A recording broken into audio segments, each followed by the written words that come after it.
अरे साहिल, ये किस नाटक वाली को ले आया तू? और इसने ये इतने छोटे कपड़े क्यों पहन रखे हैं? माँ, ये नाटक वाली नहीं, आपकी बहू है। मैंने इससे शादी कर ली है। विभा, माँ के पैर छुओ। कम ऑन साहिल, मैं किसी के पैर नहीं छू सकती। विभा, ये हमारा कल्चर है, घर के बड़ों के पैर छूते हैं। ओके साहिल। विभा जैसे ही शोभा के पैर छूने के लिए झुकी तो शोभा ने उसे डांटते हुए कहा, चल हट यहाँ से, दूर हो जा मेरी नजरों से। न जाने कहाँ से इसे उठा लाया है। तेरे लिए लड़कियों की कमी थी क्या, जो ऐसी लड़की को ले आया? हमारे घर के संस्कारों के बारे में तो सोच लेता, लोग क्या कहेंगे? माँ, आप भी कैसे पुराने जमाने की बात कर रही हो?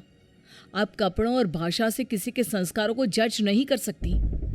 साहिल ने अपनी माँ को समझाने की बहुत कोशिश की, लेकिन वो कहाँ कुछ मानने वाली थी। शोभा अपनी बहू के कपड़ों और स्टाइल की वजह से हमेशा उसके कैरेक्टर पर टिप्पणी करती रहती। एक दिन विभा अपनी सास के लिए चाय बनाकर लाई। गुड मॉर्निंग मॉम, ये आपकी टी। छोरी, तुझ में संस्कार नाम की चीज है या नहीं? गुड मॉर्निंग ना बोला कर मुझे। हमारे यहाँ बहुएं पैर छूती है, और तूने ये कैसे कपड़े पहने? देख जरा मेरी बेटी रानी को, सीधे सादे कपड़े पहनती है वो। मॉम, आपकी बेटी को फैशन की बिल्कुल भी नॉलेज नहीं है। उसी तो आप तंबू भी दे देंगी ना, तो वो तंबू भी पहन लेंगी। देखो माँ, भाभी कैसे मेरा मजाक उड़ा रही हैं। रानी, मैं तुम्हारा मजाक नहीं उड़ा रही, मगर ज़रा देखो खुद को, कैसी लग रही हो। तुम्हें फैशन का बिल्कुल भी सेंस नहीं है। कुछ तो लड़कियों वाली हरकतें किया करो। चलो कोई बात नहीं, मैं आ गई हूँ ना, सब सिखा दूंगी। इतना कहकर विभा वहाँ से चली जाती है और रानी सोचने लगती है, भाभी आपने मेरा मजाक उड़ाकर अच्छा नहीं किया। अब देखो मैं कैसे आपको इस घर से बाहर निकालती हूँ। अब रानी हर समय अपनी भाभी की कमियां ढूंढने में लगी रहती। रानी की माँ तो विभा से नफरत करती ही थी, लेकिन घर से निकालने के लिए जरूरी था कि साहिल भी विभा से नफरत करे। एक दिन घर में पूजा हो रही थी। घर के सभी सदस्य पूजा में शामिल हुए, लेकिन विभा नहीं हुई। जब पूजा खत्म हुई तो रानी ने कहा, भैया माना कि भाभी फैशनेबल हैं, लेकिन इसका मतलब ये तो नहीं कि वो भगवान में बिल्कुल आस्था ना रखे। उन्हें पूजा में तो आना चाहिए था ना। हाँ बेटा, तूने अपनी मर्जी से शादी तो कर ली, अब अपनी मॉडल बहू को घर के तौर तरीके तो सिखा दे।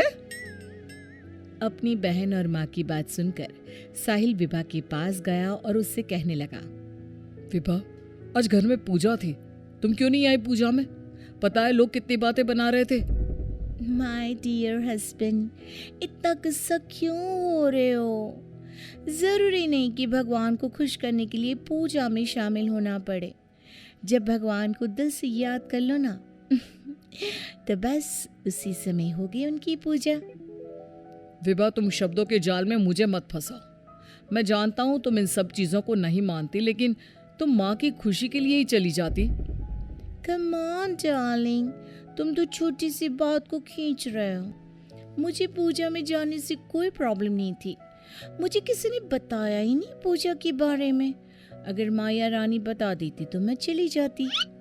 इसी तरह दोनों में काफी देर तक बहस चलती रही। अब विभा की ननद और सास किसी न किसी बात पर दोनों का झगड़ा करवाती रहती। जो भी शोभा के घर आता तो वो उसके सामने अपनी बेटी और बहू की तुलना करती। एक दिन उनके घर पर उनकी पड़ोसन आई। शोभा बहन, कैसी हो? कहाँ है आपकी फिरंगी बहू? अरे घूम रही होगी आधे कपड़े पहनकर कहीं। जब से आई है जीना हराम कर दिया है। शोभा बहन, वैसे जो भी हो, आपके बेटे साहिल ने ऐसी लड़के से शादी करके सही नहीं किया। आपके घर में सब कितने संस्कारी हैं। आपने अपनी खुद की बेटी की कितनी अच्छी परवरिश की है, और आपकी बहू, उसके तो पूरे मोहल्ले में चर्चे हैं। हाँ बहन, बात तो सही कह रही हो। एक मेरी बहू है जिसे ना बात करने का तरीका आता है, ना कपड़े पहनने की तमीज़ है। और एक मेरी बेटी है, संस्कारी, सुंदर, सुशील, सर्वगुण संपन्न है मेरी बेटी।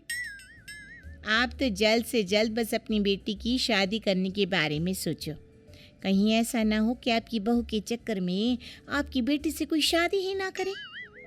पड़ोसन की बात शोभा के दिमाग में बैठ जाती है और वो रानी के लिए रिश्ता ढूंढना शुरू कर देती है।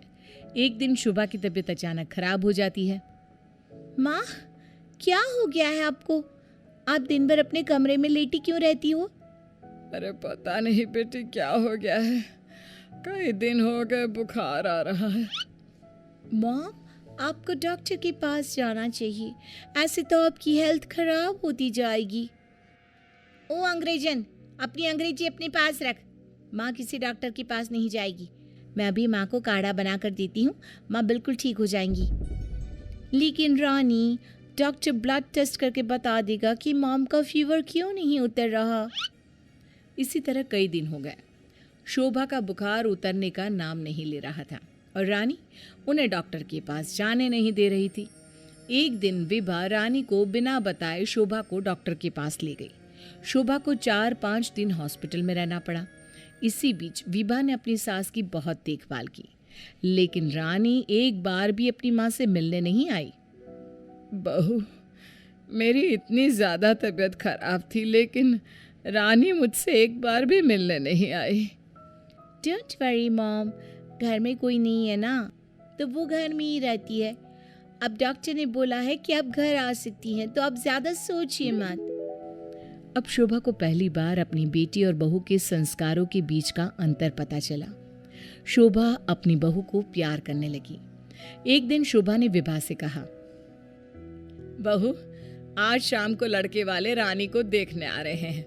रानी और तुम बाजार चली जाओ, खाने का कुछ सामान और रानी के लिए अच्छी सी साड़ी लेकर आना। माँ, मैं भाभी के साथ नहीं जाऊंगी। वो साड़ी दिलाने की जगह कोई स्कर्ट या जींस दिलाकर ले आएंगी। बहू, तो इसे साड़ी ही दिलाकर लाना, ठीक है? Okay mom. रानी और विभा मार्केट के लिए निकल जाती हैं, लेकिन रास्ते में बहुत ट्रैफिक था। पूछने पर पता चला कि एक कार का एक्सीडेंट हो गया है। विभा और रानी ने कार के पास जाकर देखा तो एक लड़का बहुत बुरी तरह से जख्मी पड़ा था। कोई उसकी मदद नहीं कर रहा था। लोग खड़े होकर बस तमाशा देख रहे थे। विभा ने उस लड़की की मदद करना चाहा तो रानी ने उसे रोकते हुए कहा, भाभी, ये क्या कर रही हो? जब कोई इसकी मदद नहीं कर रहा तो हम क्यों करें? रानी, ये क्या बोल रही हो तुम? अगर हमने इसकी हेल्प नहीं करी तो ये मर सकता है। लेकिन भाभी, पुलिस का झंझट कौन संभालेगा? पुलिस उल्टा हमसे ही सवाल जवाब करेगी। वो सब बाद में देखेंगे, पहले इसे हॉस्पिटल पहुंचाते हैं। विभा और रानी उस लड़के की जान बचा लेती हैं और उन्हें घर आने में देर हो जाती है। शोभा उनसे पूछती है, तुम दोनों को इतनी देर क्यों हो गई आने में? देखो शाम होने वाली है, लड़के वाले किसी भी समय आते होंगे। माँ, आपकी लाडली बहू की वजह से देर हो गई। मुझे आज पता चला भाभी को समाज सेवा का शौक भी है। रानी ने पूरी बात अपनी माँ को बता दी। शोभा ने बहू को डांटने की जगह उसकी तारीफ की। वो तीनों बात कर ही रहे थे, तभी साहिल वहां आकर कहता है, माँ, जो लड़का रानी को देखने आने वाला था उसका एक्सीडेंट हो गया है। क्या? ये तो बहुत बुरा हुआ। ठीक तो है ना वो? हमें जल्दी उसे देखने जाना चाहिए। माँ, वो ठीक है, उसके घर वाले बता रहे थे कि 2 लड़कियों ने उसे हॉस्पिटल पहुंचाया है। अगर वो उसे वक्त पर हॉस्पिटल ना लेकर जाते तो उसका बचना मुश्किल था। 2 लड़कियों ने? डार्लिंग, हमने भी आज एक लड़की का हॉस्पिटल पहुंचाया था। कहीं ये लड़का वही तो नहीं जो रानी से मिलने आ रहा था? सभी हॉस्पिटल पहुंचे तो ये लड़का वही निकला जिसकी जान विभा और रानी ने बचाई थी। सब ने दोनों की बहुत तारीफ की। रानी ने अपनी भाभी से माफी मांगते हुए कहा, भाभी, मुझे माफ कर दो।